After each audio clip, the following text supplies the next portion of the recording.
So part 1मध्ये आपण मस्त मटण शिजून घेतले. आता आपण बनवूया त्याचा मसाला. मसाला बनवण्यासाठी आपल्याला लागणारा साहित्य आहे सुकं खोबरं, उभा चिरलेला कांदा, त्याच्यामध्ये टोमॅटो, मिरची, कोथिंबीर तुम्ही एकजीव करून घ्या आणि लाल आणि खोबरं चांगलं लाल होईपर्यंत त्याला तेलामध्ये परतून घ्या. एकदा सर्व मिश्रण चांगलं लाल झालं की त्याला मिक्सरमध्ये वाटण करून घ्या आणि वाटण करेपर्यंत इथे माझं मटणही शिजून झालेलं आहे. आता मी एका पातेल्यामध्ये तेल गरम केलेलं आहे. त्यात तो आता बनवलेला जो मसाला आहे तो टाकलेला आहे. त्याचबरोबर मी त्याच्यामध्ये टाकलेला आहे हळद, थोडा गरम मसाला, आगरी कोळी मसाला, मटण मसाला आणि धने पावडर, जिरे पावडर टाकून दिली. मीठ टाकलेलं आहे चवीपुरतं आणि आता त्याच्यामध्ये सगळं मिश्रण एकजीव करून घेतलं.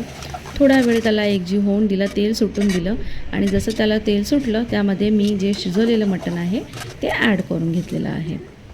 तुम्ही पाहू शकता मस्त कलर आलेला आहे आणि गाईस खरंच खूप टेस्टी लागतं. तुम्हाला हवं तर तुम्ही थोडं पाणी टाकून वाढूनही घेऊ शकता.